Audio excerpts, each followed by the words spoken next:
মাকে পেয়েছি। কোথায় বলছিস? বিশাল অন্ন সত্যের লাইন, মা অন্ন দিচ্ছে ফ্রি। চল চল চল, আজকে 1.5 বছর ভাত খাইনি। চল।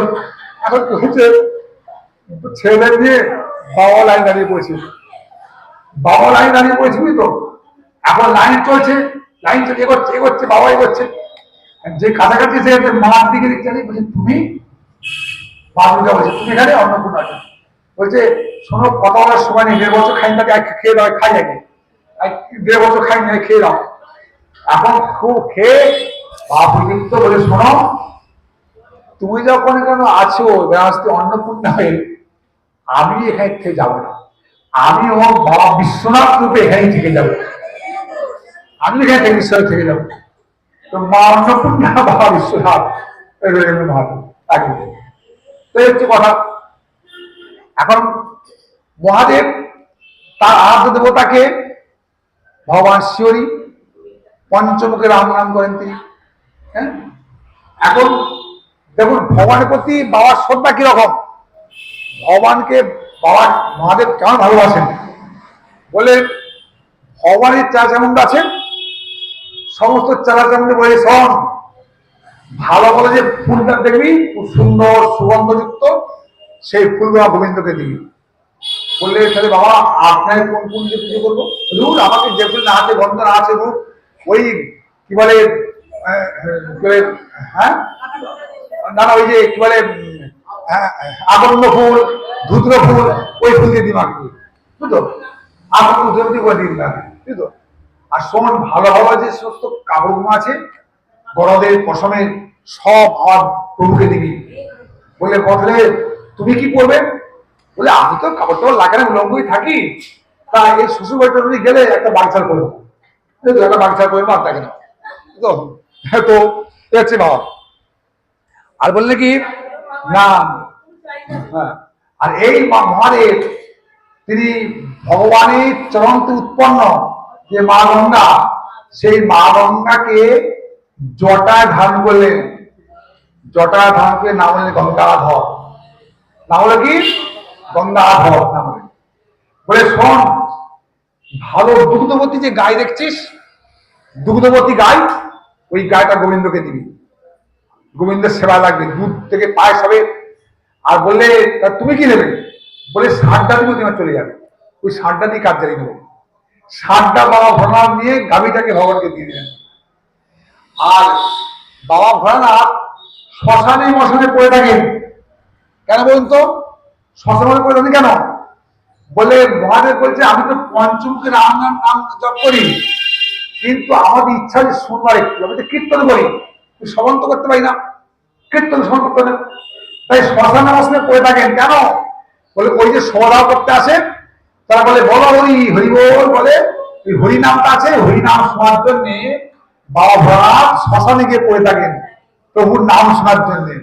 বলো হরি হরি বল, হরি নাম শোনার জন্য, প্রভুর নাম শোনার জন্য এই শান্তি পড়ে থাকেন। তিনি এমন ভক্ত তিনি। তো এ হচ্ছে ব্যাপার। এখন বলছেন যে ভগবানের নাম আমরা জানি যে পঞ্চমুখের রাম নাম গান ত্রিপুরারি, শুনছেন তো? এই ত্রিপুরারি মানে কে? মহাদেব। পঞ্চমুখে রাম নাম গান ত্রিপুরারি। কেন মহাদেবের নাম ত্রিপুরারি হলো কেন? অর্থাৎ ত্রিপুর আর যুক্ত হরি, মানে শত্রু, তিনটে পুরীর যে শত্রু তিনি ত্রিপুরারি। কি ব্যাপার? ব্যাপারটা কি? একবার ভগবান শ্রীকৃষ্ণের সহায়তায় দেবতারা অসুরদের পরাজিত করলেন, কিন্তু অসুরা কি করলেন? চলে গেলেন তাদের কি, তাদের যে শিল্পী ময়দানবে চলে গেলেন। ময়দানব বললেন ঠিক আছে যাও, তোমার যুদ্ধে হেরে গেছো, তোমাদের সঙ্গে ব্যবস্থা করছি। ময়দানবে 3টে বিশাল বিশাল বিমান রচনা করলে, বিমান আকাশ ওড়ে বিমান, একটা সোনা দিয়ে, একটা রূপো দিয়ে, লোহা দিয়ে, 3টে বিশাল বিমান। মানে বিমানের মধ্যে সবকিছু আছে, পুকুর আছে, খেলার মাঠ আছে, বাড়ি ঘর বাগান সবকিছু আছে। মানে এত বড় যে পুর, পুর কাকে বলে? নগর কীর্তন, কেষ্টপুর, সোদপুর, পুর না, ওটা পুর, মানে একটা নগর, একটা মানে বিমান নয়, এত বড় যে পুরের নগরের মধ্যে একটা, বুঝলো? এত বড় এখন দৈত্যকেও তো ওই তিনটে বিমানে করে গোপনে এসে কোনো শব্দ হতো না, অতর্কিতে কি করতো না, ওই স্বর্গে এসে আক্রমণ করতো, ওই দেবতাদের মেরে ধরে পেরে করে চলে যেত। এখন দেবতাও দিশাহারা বললো কি করা যায়, তো জানতেই পারছি না তখন এই তিনটে বিশাল বিমান আসবে, বিশাল নগরের মতো বড়। এখন তখন দেবতা মহাদেবের স্মরণ নিল। মহাদেব সবসময় ঠিক আছে দেখছি, মহাদেব তিনটি বান, মন্ত্রপুত বান তৈরি করলেন। এইবার ঠিক যখন অসুরা তিনটে বিমান নিয়ে, তিনটে পুর মানে নগর নিয়ে আকাশপথে আসছে, মহাদেব তিনটি বান নিক্ষেপ করলেন। নিক্ষেপ করে সেই তিনটে ওই বিমান আকাশ থেকে পড়ে গেল, পড়ে গিয়ে ভেঙে চুরমার হয়ে গেল, আর ভেতরে যত দৈত্য ছিল সব মরে গেল। কিন্তু ময়দানব মৃত ব্যক্তিকে বাঁচানোর কৌশল জানত। সে কি করতো না, তার কাছে ছিল কি অমৃত কুণ্ড ছিল, ওই সমস্ত মৃত ব্যক্তিরা পড়ে মারা গেল, ওদের নিয়ে গিয়ে কুণ্ডে ডুবিয়ে দিল। আর অমৃত কুণ্ডে সে অমৃত পান করে ওই কি বলে মৃত অসুরা বেঁচে উঠলো। আবার নয় কি করলো, তিনটে পুর তৈরি করলো ওরকম বিমান, বুঝলো, আবার আক্রমণ করলো স্বর্গরাজ্য। এতে মহাদেব তো কিঞ্চিত একটু বিচলিত করলেন, বা কি করবো, যতবার পাচ্ছি এ কি বেঁচে যাচ্ছে, কি করা যায়, কি করা যায়, একটু কিঞ্চিত বিচলিত বললো, কি উপায় কি আছে, কি করবো। এইটা দেখে ভগবান শ্রীকৃষ্ণ ঠিক আছে আমরা দেখছি, ভগবান শ্রীকৃষ্ণ একটি গাই মুক্তি ধারণ করলেন, গাভী, আর ব্রহ্মাকে বলে তুমি একটি বাছুর হও, বৎস। গাই বাছুর দুজনে কি করলো, অতর্কিতে অলক্ষে ওই ঢুকে পড়লো কোথায়, দৈত্যের আত্মহারে, যেখানে ব্রহ্ম ওই কুণ্ড ছিল অমৃত কুণ্ড, অমৃত কুণ্ডের সমস্ত গাভী আর বাছুর মানে ভগবান শিহরি আর ব্রহ্মা সব পান করিল, সমস্ত অমৃত পান শূন্য হয়ে গেল। তখন কি করলে, এবার ভগবান শ্রীকৃষ্ণ মন্ত্রপুত একটি রথ তৈরি করলেন, মন্ত্রপুত রথ, মন্ত্রপুত চারটি ঘোড়া তৈরি করলেন, মন্ত্রপুত ধনুমান তৈরি করলেন, মন্ত্রপুত কবচ তৈরি করলেন, সব তৈরি করে মহাদেবকে দিয়ে বললেন, এ মহাদেব তুমি এগুলো নিয়ে যুদ্ধ করে পারেন, যুদ্ধ করো।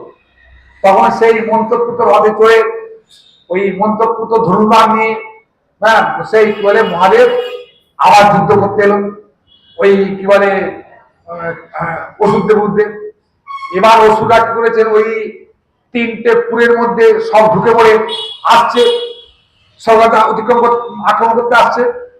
আর ঠিক সেই সময় মহাদেব তিনটি বান নিক্ষেপ করলেন, আর সেই তিনটি বানে তিনটে পুর অর্থাৎ বিমান নিচে পতিত হলো, সব ধ্বংস হয়ে গেল, অসুররা মারা গেল। কিন্তু মায়ের কাছে তার নেই, অমৃত কুণ্ড নেই, তাদের বাঁচাবাই করে সমস্ত অসুরের মৃত্যু হলো, ফলে দেবতা রক্ষা পেল। এই যে তিনটে পুর বা তিনটে নগরকে মহাদেব ধ্বংস করেছে বলে মহাদেবের নাম হলো ত্রিপুরারি। ত্রিপুরারি বুঝতে পারলেন, ত্রিপুরারি নাম হলো। 84 কোষ বৃন্দাবন যাত্রা শুরু হতো আগে, তখন কিন্তু এই ভূতেশ্বর মন্দির থেকে শুরু হতো, আবার পরিক্রমা শেষ করে এই ভূতেশ্বর মন্দির আসতেন। গোপেশ্বর, বনকন্ডী মহাদেব, চাকেলেশ্বর মহাদেব, কত কামেশ্বর মহাদেব, কত মহাদেব, কেদারনাথ, কত মহাদেব, চক্রতীর্থ, বনখণ্ডী, কত মহাদেব সেখানে রয়েছে। সেখানে কারণ না, তিনি হচ্ছেন বৈষ্ণবাং যথাসম্ভব। এখন ভগবান বলেছেন কি, যে আমাকে ভজনা করো আর না করো, আমার ভক্তের যেরকম অমর্যাদা হয়, ভগবানের ভক্তের সেবা করলে আরো বেশি ফল পাওয়া যায়।